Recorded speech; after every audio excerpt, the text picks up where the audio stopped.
Welcome to episode 29 of Travelling Science.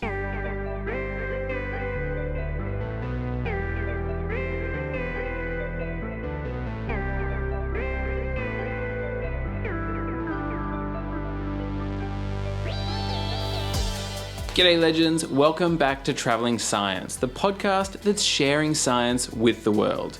My name's Crowe and I'm the Travelling Scientist, coming to you today from Lorne in Australia. I'm a health science communicator, and on this podcast we interview doctors, researchers and experts, hearing their stories and sharing their ideas that can help us to live smarter, happier and healthier lives. And this week's guest is me. That's right, once a month I like to do a solo episode talking about a health science topic that is of interest to me and hopefully to you too. And this week, given the time of year that it is, especially in the Southern Hemisphere, I've decided to talk about influenza and vaccines. And back in the day, I actually majored in pharmacology at university, and then I did my honours year in microbiology and immunology, focusing on novel nanoparticle vaccine development. So you could say that I have some idea of what I'm talking about. And during this episode, I'm going to be answering questions like, should you be concerned about influenza? What's the difference between the flu and the common cold? When are sick people most infectious to others? How to protect yourself from influenza? Are vaccines dangerous? What do vaccines even contain? And why we need a new flu vaccine every year. And we'll also discuss things like immunological memory, different types of influenza, pandemics, epidemics, and a very new influenza vaccine discovery. But before the discussion, I'd just like to quickly share a review of the podcast. And this week's review comes from Borziak, who said, "Such a lovely informational podcast, family friendly and enlightening." Well, cheers, Borziak. I love you and want to have babies with you. Well, not really, but I am appreciative nonetheless. And if you agree with Borziak, you like this show, maybe leave me a review on Apple Podcasts or Spotify or even YouTube. A review anywhere would be awesome, and I can't wait to read it out on next week's show. But now, let me tell you all about influenza and vaccines. So, what is influenza? Well, influenza virus, also known as the flu, is a common virus that circulates the globe, infecting millions of people around the world every single year. The influenza virus can infect the cells that line your nose, your throat, and your lungs, causing inflammation and cellular destruction in your airways and promoting symptoms like a runny nose, congestion, sore throat, headaches, muscle aches, fatigue, and in serious cases, it can even lead to death. Now, you've probably experienced the flu before. Hopefully you didn't experience death, but the rest of it sucks, right? You feel pretty much like absolute horse crap. And for multiple days, it's not fun. But if you listening right now are young and healthy, you might just think, influenza? That's only dangerous to like super old people and little babies, right? I'm invincible. Well, you'd be wrong. And there have been many cases where certain types of influenza have specifically infected and killed relatively young and healthy adults. A popular example was the infamous Great Flu of 1918, also known as Purple Death or the Spanish flu, which seems a little bit racist to me, but it was believed to have killed somewhere between 20 and 50 million people worldwide, and a majority of those who died were previously strong and healthy adults. As a comparison, the much more recent COVID-19 pandemic killed somewhere between 2 and 3 million people in 2020. That's less than 1/10 of the influenza death toll 100 years prior. Now, the reason it was called the Spanish flu is not because it originated in Spain, but simply because Spain wasn't directly involved in World War I, so they weren't censoring their news. They were the first country to report on this devastating disease, and every other country was just quick to point the blame, even though they were doing the right thing by sharing information about this deadly disease. So, like I said, racist. Also, back in 1918, we didn't have much in the way of treatment against the influenza virus, mainly because we didn't even know it existed at the time. The influenza virus wasn't discovered until 15 years later in England in 1933. So that may or may not have had something to do with the cheeky 20+ million odd deaths that occurred. Anyway, my point is that influenza can be damaging and deadly to anybody. So how can you protect yourself from getting infected with the influenza virus? Well, the best way to avoid becoming infected with influenza is to maintain a physical distance from other people who are infected with influenza, like steer clear. See, this virus transmits between people via tiny droplets that come from the nose and the mouth. Remember that influenza infects the cells lining your nose, throat, and lungs. So this is where it gets into and out of your body. Whenever you're hanging out near somebody who's infected with influenza, every time they cough or sneeze or blow their nose or even just breathe near you, they're likely shedding viral particles which float through the air and land on you. Gross, right? And if enough of them land on your face or your body, they're probably going to enter your airways and possibly end up infecting you too. So the best way to protect yourself from getting infected with influenza would be to avoid other people who might be infected. Now, this is possible, but it's really difficult. Throughout the colder months of winter, during peak flu season, you're likely to be spending more time indoors, breathing the same air as co-workers, friends, and family, and sooner or later, somebody near you is going to get sick. And we often tell those people who are sick to stay home and rest, eat some soup, watch all of Netflix. Just chill, but whatever you do, stay away from the rest of us. Not only will this help them to recover quicker, but it'll also help to prevent the spread of that virus to other people. However, for complicated reasons, people don't always stay home.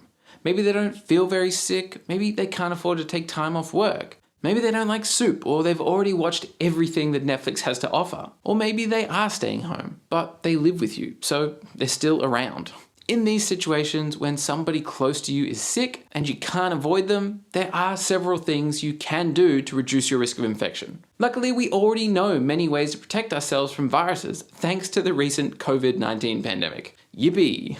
You can wear a mask, pretend to be a ninja, or you can wash and sanitize your hands regularly, like every 2 minutes. Or you can just maintain that physical distance. If it's a close friend or family member, for example, you don't have to avoid them completely, but just don't rub faces with them, you know? And if it's your partner who's sick, try to share your love from a distance. Just for a few days. Send them a love letter, leave tiny gifts outside their door. Get creative with it. And you're probably wondering, when a person has the flu, when are they most infectious? Like, when should I really be avoiding them? Well, the answer is usually during the first 3 days of illness. So when somebody starts feeling a sore throat or a blocked nose, that's day 1 of their sickness. And in the following days, it's likely that they're going to exhibit more symptoms like coughing and sneezing and blowing their nose. And this is how influenza spreads to other people through those symptoms. Coughing, sneezing, blowing the nose, these are all gross. But they're also ways of pushing viral particles out into the environment in order to infect new hosts. So when a person is in their first 3 days of an upper respiratory tract infection, whether it's influenza or coronavirus or even the common cold, this is probably when they're most infectious towards other people. Now, it is still possible for an infected person to spread viral particles on day 4, day 5, 7 days into their sickness, or even longer.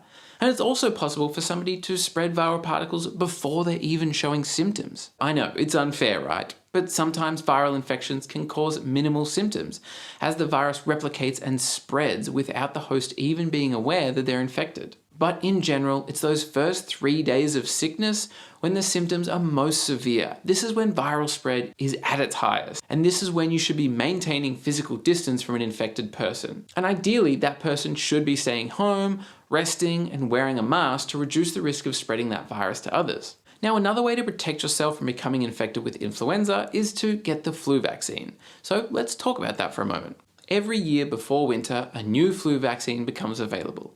And you probably already know this, but maybe you're suspicious. Why is it the same time every year? Well, it's because cold weather combined with reduced daylight hours suppresses our immune systems, making us more susceptible to infections, especially of the nose and throat. And fun fact, the name influenza actually comes from the Italian name Influenza di Freddo, which translates to influence of the cold. So thanks, Italy, for your cuisine and for your appropriate virus names. Also, during winter, people are spending more time indoors with the windows closed, so they're more likely to be sharing the same air and potentially sharing viral particles as well. Again, gross, but that's just how it is. So that's why influenza is much more common in the winter months, and that's why we're encouraged to get a flu vaccine every year leading up to winter. But why do we need to get it every single year? Tetanus, yellow fever, measles, mumps, rubella. Vaccines against these diseases provide decades of immunity. So why not influenza? Well, some viruses like influenza and coronavirus are mutating all the time. They change their genetic code, which changes how they appear to our immune systems. It's like they're constantly putting on little fake hats and mustaches in order to sneak into our bodies, like teenagers sneaking into a nightclub. And if the influenza virus never changed, we would easily be able to make a single vaccine that protected us for many years. But unfortunately, influenza is constantly adapting and changing, which helps it to infect more humans and bypass previous vaccinations. However, there's been a recent discovery from the Peter Doherty Institute here in Melbourne, Australia. And if you didn't know, I actually interviewed Peter Doherty on this podcast previously. It's episode 1. Go have a listen if you want to hear some amazing science wisdom and also me embarrassing myself with my first ever podcast interview. But anyway, in April of 2024, at the Peter Doherty Institute, a group of researchers identified several parts of the influenza B virus that the immune system consistently recognizes. This means that we may have found a part of the virus that doesn't seem to mutate, which could offer a promising target for a universal influenza B vaccine, something that offers lifelong immunity against the influenza B virus. Now, unfortunately, this research is not applicable to all strains of influenza. And when I say strains of influenza, I don't mean like straining them through a sieve. Strain of virus is kind of like a species of animal or breed of cat. You wouldn't say, what breed of influenza is that? You'd say, what strain is that? So there you go, a little bit of lab jargon for you. Anyway, this recent discovery focused mainly on the influenza B virus. And yes, there are several different types of influenza. There's influenza A, which is the main culprit for seasonal epidemics and the occasional pandemic. Think bird flu or swine flu. That's influenza A. Then influenza B can cause seasonal epidemics, but it generally mutates slower than influenza A. There's also influenza C, which only causes mild illnesses, and even influenza D, which only infects cattle. Sorry, cows. But this recent discovery suggests that we could have an effective lifelong vaccine against influenza B, but that still won't necessarily protect us from all strains of influenza. So every year, a new flu vaccine is developed in order to protect against the most common influenza strains going around. And you've probably heard stories of people who got the flu vaccine, but then later had the flu anyway. And you might think, what's going on here? Well, there could be a number of reasons for this. First, the yearly flu vaccine is usually developed 3 to 6 months before the actual flu season. This is so that they have enough time to produce enough vaccine for hundreds of millions of people every single year. So the vaccine manufacturers have to predict in summer which influenza strains are most likely to be spreading the following winter. And these predictions are made by looking at the opposite hemisphere. So if it's summer here in Australia down under, we aren't just riding kangaroos and barbecuing them too, we're also looking towards places like Europe and North America and monitoring the most common influenza strains and how they're mutating so that we can produce an effective vaccine for when our winter rolls around. Then when it's winter here in Australia and the kangaroos have all frozen over, places like Europe and North America will be looking at the most common influenza strains down our way and how they're mutating in order to try and produce an effective flu vaccine for their next winter. And obviously these predictions aren't always perfect, and there's usually multiple different strains of influenza spreading through populations at any one time. So there is no guarantee that the flu vaccine will be 100% protective against influenza. And now you're probably thinking, well, why would I get the flu vaccine if it's not guaranteed to protect me from the flu? Well, it's actually quite simple. And if you take one thing away from today's podcast episode, let it be this. If you get the flu vaccine this coming season, it will significantly reduce your chances of becoming infected with the influenza virus, period. It might be 70% effective. It might only be 50% effective. It could be even less. But getting the flu vaccine will give you a greater chance of avoiding the flu this coming winter than if you don't get the vaccine. Does that make sense? I hope so. Now, coming back to those people that got the flu vaccine and then claim that they also got the flu anyway, well, maybe they did get the flu. That can happen, and that's just bad luck. But it's also likely that they didn't get the flu. Rather, they simply confused influenza with the common cold. And these are two different diseases caused by two different viruses. The reason they get confused is because they share some similar symptoms. Runny noses, sore throats, coughing, sneezing, headaches. These can all be caused by influenza or rhinovirus. Influenza, however, is more likely to cause those serious symptoms such as fever and muscle aches. And in general, getting the flu is way more debilitating than catching a common cold. Influenza actually ruins you for a rough few days. So just to clarify, the flu vaccine will not protect you from the common cold, but it will significantly reduce your chances of coming down with the flu. So far, we've been talking about influenza. We know that this virus spreads between humans and it can make us extremely sick. We also know that we can reduce our risk of becoming infected with influenza by keeping away from other people who are infected. But an easier and more effective way of avoiding the flu is simply to get a flu vaccination. So to finish off this episode, I'd like to talk briefly about the flu vaccine, how it works, what it contains, and whether or not it's safe, so that you can make an informed decision about whether or not you should get a flu vaccine this coming winter. First, let's talk about how vaccines work, and as a vaccine researcher, let me give you a quick explanation so you feel more confident next time a doctor insists on jabbing a metal spike into your arm and injecting mysterious chemicals into your bloodstream. Vaccines are used to boost our immunity against specific diseases.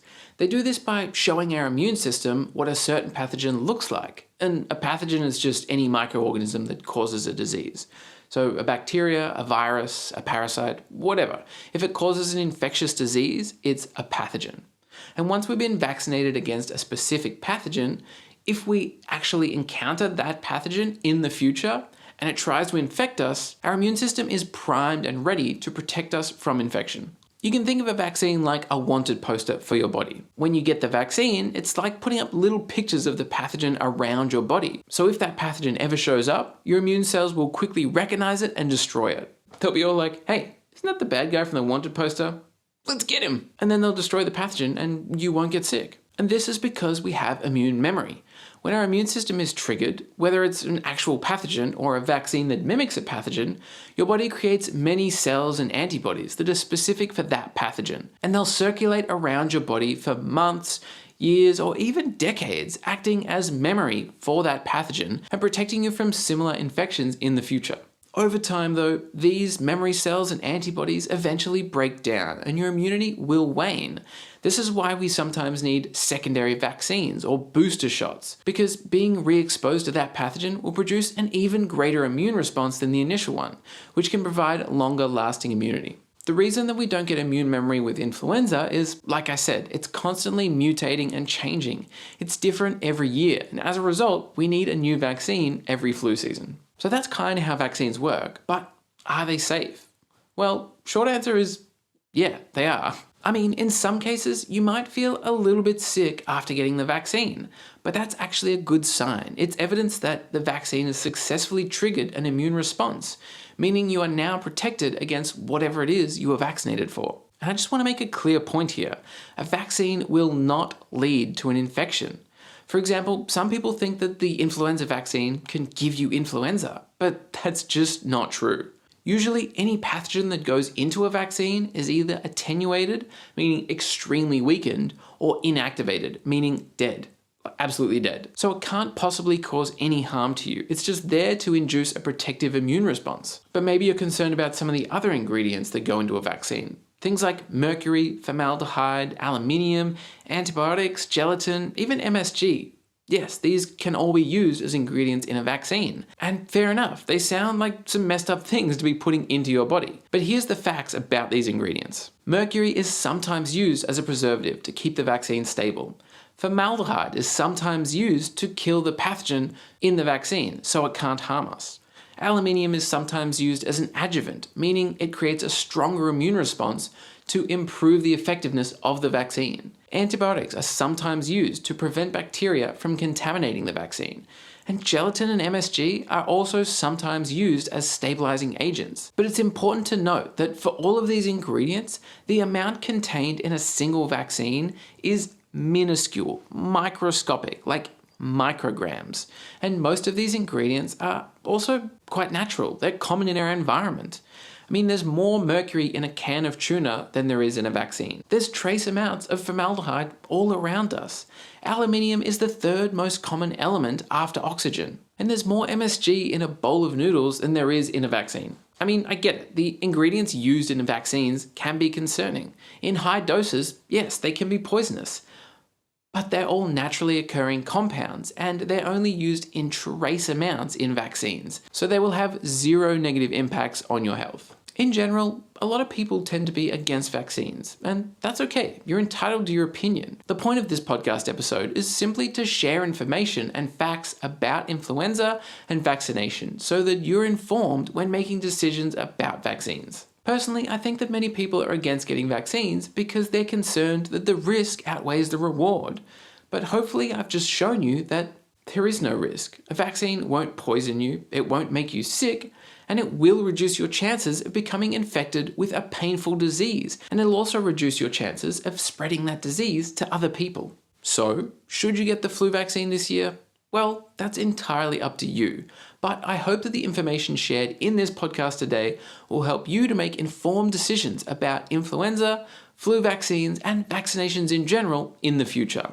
Thanks so much for listening today, and just to let you know that all of the information I shared was gathered from a variety of peer-reviewed articles, which are all linked in the show notes just below. So if you want proof that I'm not just making this stuff up, feel free to check those out. And I also have a few videos online that use very average animation created by yours truly in an attempt to explain how intarnation vaccination works. So you can enjoy laughing at those by checking out the Traveling Scientist YouTube channel. And make sure you subscribe here for more traveling science every single week. And also follow Traveling Science on Instagram so you can see who we're interviewing next, and there you can send in your own listener questions. Finally, if you stick around to the end of the episode, I always leave you with a little secret. And this week's secret is that I actually got vaccinated for influenza while I was researching for this podcast. And I honestly wasn't planning for it. I went to the doctor for something completely unrelated, and while I was there, I just thought I'd ask his opinion. And he was like, yeah, why not?